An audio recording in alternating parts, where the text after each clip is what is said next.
आप देख रहे हैं खबर से आगे। नमस्कार, मैं हूं अजय कुमार। दिन भर हम आपको लगातार खबरें दिखाते रहते हैं, लेकिन अब खबर से आगे। आज हम बात कर रहे हैं टॉपर बिटिया की। पूरे देश भर में यह नारा हमेशा गूंजता रहा, बेटी पढ़ाओ बेटी बचाओ। सुभिक्षा भाटी एक ऐसा नाम है जिसने आज पूरे देश को अपनी तरफ आकर्षित कर रखा है। एक चाय बनाने वाले की बेटी सुभिक्षा ने यह साबित किया कि इंटेलेक्ट, पढ़ाई लिखाई, सूझबूझ अपने आप में अव्वल होता है। 500 में से 498 अंक पाने के बाद अमेरिका में पढ़ाई कर रही सुभिक्षा करीबन 4 करोड़ के स्कॉलरशिप के साथ अपने दूसरे साल की पढ़ाई कर रही थी, लेकिन अचानक उनकी मृत्यु ने कई सवाल खड़े कर दिए। आइए अब आपको दिखाते हैं कि किस तरह से सुभिक्षा को लेकर तरह तरह की बातें सामने आ रही हैं, और उसके साथ साथ हम आपके सामने वो तथ्य रखना चाहते हैं, वो अनछुए पहलू रखना चाहते हैं सुभिक्षा के। कैसे एक बेटी वो सब कुछ करना चाहती थी अपने इलाके के लिए, अपने क्षेत्र के लिए, उन महिलाओं के लिए जिन्हें वो वंचित मानती थी। एक छोटी सी बच्ची जिसकी ख्वाहिशें अनंत थी।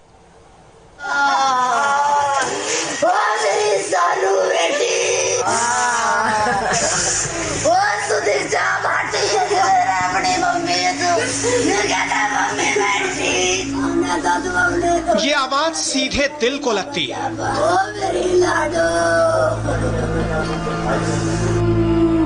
एक गरीब घर की बेटी ने देखते ही देखते यूपी से अमेरिका का सफर पूरा कर लिया। वो सपने देखती थी और उसे पूरा करना जानती भी थी। उसमें जिद थी। प्रशासन कहता है कि हादसा हुआ, घर वाले कहते हैं कि शोहदों ने हत्या कर दी, चश्मदीद कुछ और कहते हैं। क्या सुदीक्षा का पीछा बुलेट सवार मनचले कर रहे थे? पुलिस सुदीक्षा की मौत को लेकर क्या नई थ्योरी गढ़ रही है? क्या हादसे की थ्योरी देकर पुलिस दाग से बचना चाहती है? ओ मेरी लाडो, मेरे शेरवाद बेटा इतना आराना है। सपना ही टूट गया हमारा, तो सब कुछ खेल खराब हो गया, सिस्टम बिगड़ गया सब। सुभिक्षा भाटी वो होनहार बिटिया थी जिसने बुलंदशहर में टॉप किया, जिसने लड़कियों की सोच बदल दी। कोरोना और लॉकडाउन की वजह से घर लौटी थी। वो घर आकर कोरोना से तो बच गई, लेकिन उत्तर प्रदेश के मनचलों का शिकार हो गई। सुदीक्षा उत्तर प्रदेश के बुलंदशहर की रहने वाली थी। उसने 12वीं की परीक्षा में जिले में टॉप किया। सुदीक्षा भाटी को 12वीं में 98% नंबर आए थे। टॉप करने पर उसे 3.8 करोड़ की स्कॉलरशिप मिली और अमेरिका के बॉब्सन कॉलेज में पढ़ाई कर रही थी।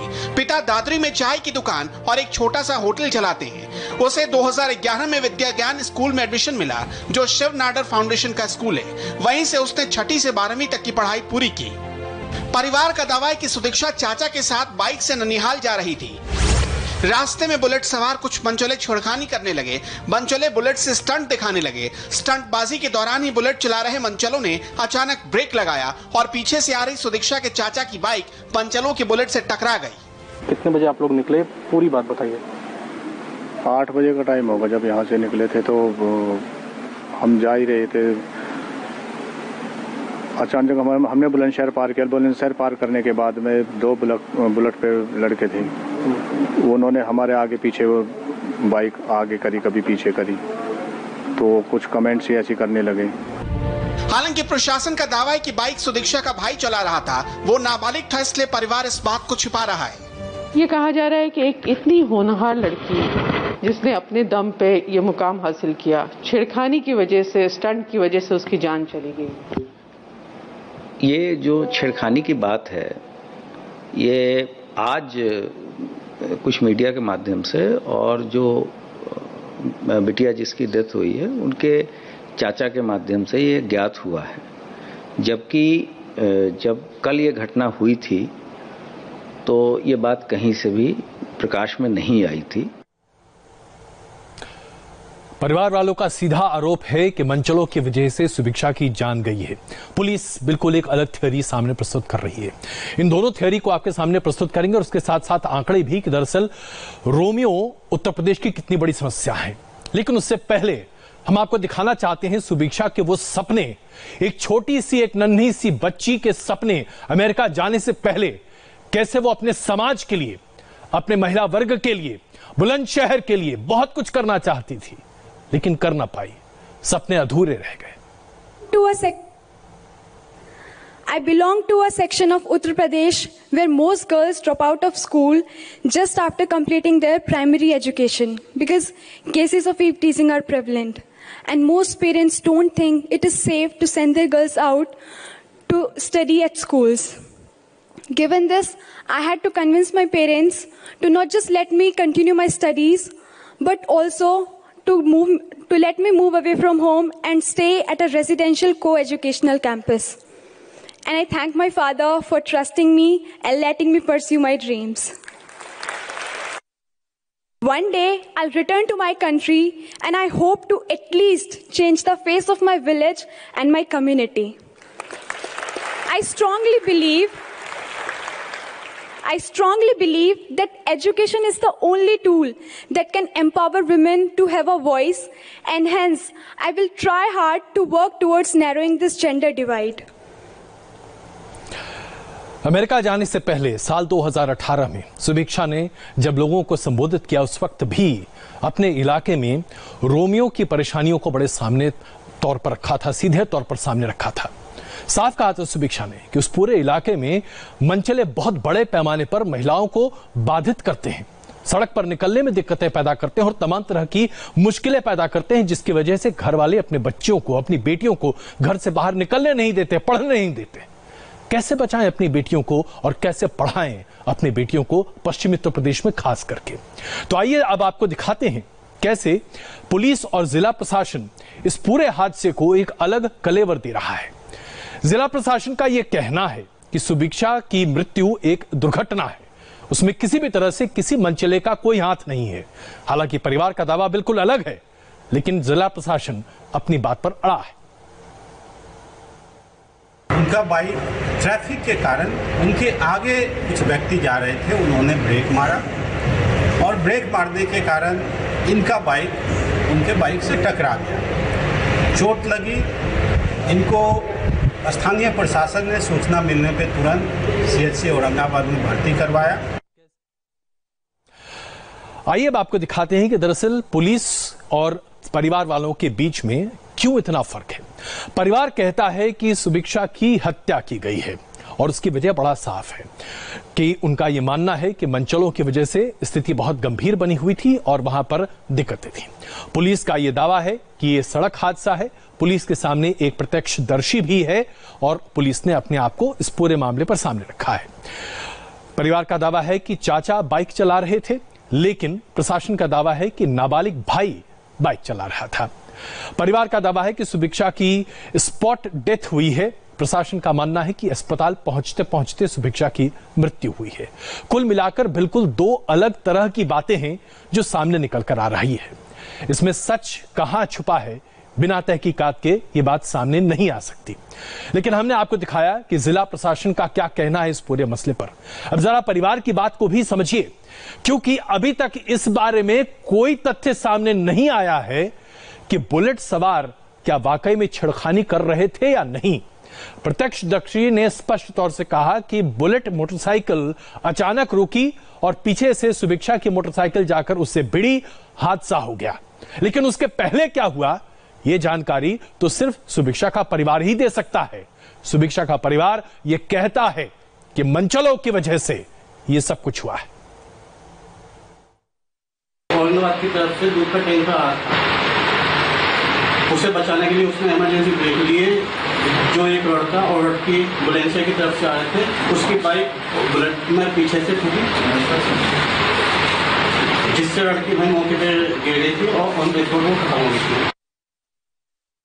वो अपनी बुलेट को उनकी बाइक के आगे पीछे बार बार लेके आ रहे थे। वो उनके आगे कभी लेफ्ट कभी राइट, कभी लेफ्ट कभी राइट 2-3 किलोमीटर तक पहुंच गए थे। अचानक से जो बुलेट पे थे वो दो लोग, उन्होंने अपनी बुलेट को हमारे चाचा की बाइक के आगे लाके उसमें ब्रेक लगा दिए। मेरे चाचा का भी बैलेंस बिगड़ गया, उन्होंने भी अपने बाइक के ब्रेक लगाए। ब्रेक लगाते ही मेरी दीदी पीछे गिर गई, क्योंकि उन्होंने चाचा को नहीं पकड़ रखा था। परिवार का कहना बड़ा स्पष्ट है, मंचलों की वजह से, जिस तरह से मंचले पूरे तरीके से यहां पर उत्पात मचा रहे थे, ये सब कुछ हुआ है। ऐसे में उत्तर प्रदेश सरकार के सामने एक बड़ी चुनौती है। साल 2017 में उत्तर प्रदेश की कमान जब योगी आदित्यनाथ ने मुख्यमंत्री के तौर पर संभाली थी, उस वक्त खास करके पश्चिमी उत्तर प्रदेश में रोमियो स्क्वाड का गठन किया गया था और बताया जा रहा है कि हर साल तकरीबन 2 लाख लोगों को रोमियो स्क्वाड के द्वारा चेतावनी दी जाती है। लेकिन जाहिर सी बात है, पुलिस की तमाम सरगर्मी एक तरफ और मंचलों की मनमानी एक तरफ। ऐसा लगता है कि उत्तर प्रदेश पुलिस को अभी अपने इकबाल को कायम करने के लिए कहीं और मेहनत करने की आवश्यकता है। अब आइए आज की दूसरी बड़ी खबर आपके सामने प्रस्तुत करते हैं। भारत और चीन के बीच में तनातनी लगातार जारी है। भारतीय सीमा में चीनी घुसपैठ बीते 3 महीने से जारी है। भारत और चीन के बीच में कम से कम 1 दर्जन से ज्यादा बार बातचीत हो चुकी है, लेकिन चीन ने पैंगोंग झील और ग्रीन टॉप इलाके से अपने पैर वापस घसीटने से इनकार कर दिया है। भारत की तमाम कोशिशों के बावजूद चीन के अड़ियल रवैये से स्थिति आज भी अति तनावपूर्ण बनी हुई है। इस बात की तस्दीक CSDS जनरल बिपिन रावत और तीनों सेना प्रमुख ने संसदीय समिति के सामने भी की है। सेना का मानना है कि चीन के साथ तनातनी लंबी चलने वाली है, लिहाजा सर्दियों में भी सैनिक तैनाती की तैयारी पूरी कर ली गई है। जब तक चीन भारतीय इलाकों को खाली कर लद्दाख पर कब्जे वाले क्षेत्र से वापस नहीं जाता, तब तक भारतीय फौज डटी रहेगी और चीन को बिल्कुल ही उसके नियंत्रण रेखा के पार करके ही दम मानेगी। यही वजह है कि भारतीय वायुसेना ने अपने ब्रह्मास्त्र रफाल के साथ अब रात के अंधेरे में हिमाचल प्रदेश के पहाड़ी क्षेत्रों में युद्ध अभ्यास करना शुरू कर दिया है, ताकि चीन के रेडार से बचते हुए रफेल को हम तैनात कर सकें और उसकी बारीकियों को समझ सकें। तकरीबन 1 महीने तक रफेल की नाइट सॉर्टीज और उसके साथ साथ तमाम माउंटेन वॉरफेयर टेक्निक पर लगातार जोर रहेगा।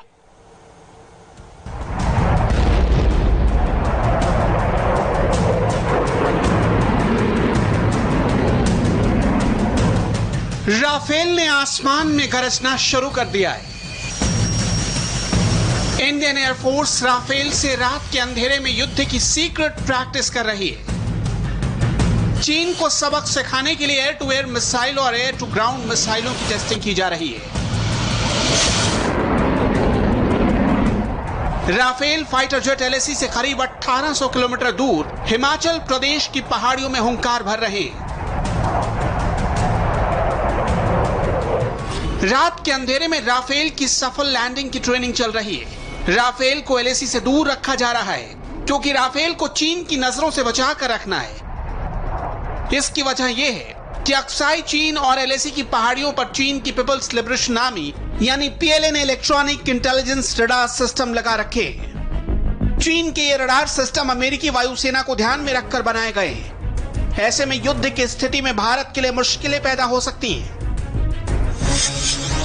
चीन इन रडार सिस्टम का इस्तेमाल राफेल के सिग्नल फ्रीक्वेंसी को लॉक करने के लिए कर सकता है। वो ये जान सकता है कि ये फाइटर जेट कितनी ऊंचाई पर उड़ रहे हैं, कितनी रफ्तार से उड़ रहे हैं, LAC से कितनी दूरी पर है।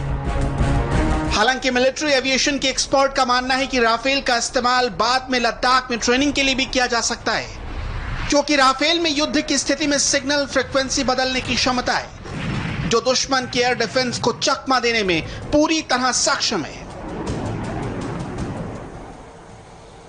तो राफेल को लेकर पूरी तरह की तैनाती हो रही है और साथ ही साथ चीन के साथ LAC पर भी हम लगातार डटे हुए हैं।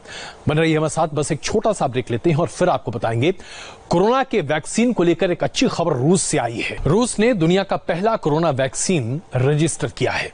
इसका नाम रूस ने रखा है स्पुतनिक 5। स्पुतनिक दुनिया की पहली सैटेलाइट थी जो रूस ने अंतरिक्ष में भेजी थी और लगातार उसके बाद से स्पुतनिक नाम एक तरह से रूस की तरक्की की मिसाल बनता चला है।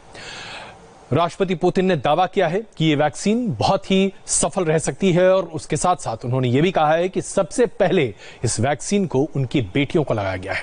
दरअसल रूस के राष्ट्रपति ने ट्वीट कर कहा, इस सुबह दुनिया में पहली बार नए कोरोना वायरस के खिलाफ वैक्सीन रजिस्टर हुई है। उन्होंने सभी को धन्यवाद दिया और उम्मीद जताई कि वैक्सीन जल्द से जल्द अपना काम करना शुरू करेगी, क्योंकि वैक्सीन सभी टेस्ट से गुजर चुकी है। इस वैक्सीन के पैमाने को प्रोडक्शन को बड़े पैमाने पर आगे बढ़ाने की बात भी कही जा रही है। लेकिन सबसे बड़ी दिक्कत यह है कि दुनिया के तमाम देश, यहां तक कि खुद WHO इस वैक्सीन को लेकर बहुत उत्साहित नहीं है। दरअसल 160 वैसे वैक्सीन हैं जिस पर दुनिया के कई देश काम कर रहे हैं। अमेरिका, ब्रिटेन, जापान, इजराइल, चीन, भारत, ये तमाम देश क्लिनिकल ट्रायल्स कर रहे हैं कोरोना की वैक्सीन के। 19 वैक्सीन पहले दौर के ट्रायल स्टेज से बाहर निकल चुके हैं। 12 वैक्सीन ऐसे हैं जो दूसरे स्टेज में हैं, जबकि 5 वैक्सीन तीसरे ट्रायल स्टेज में हैं।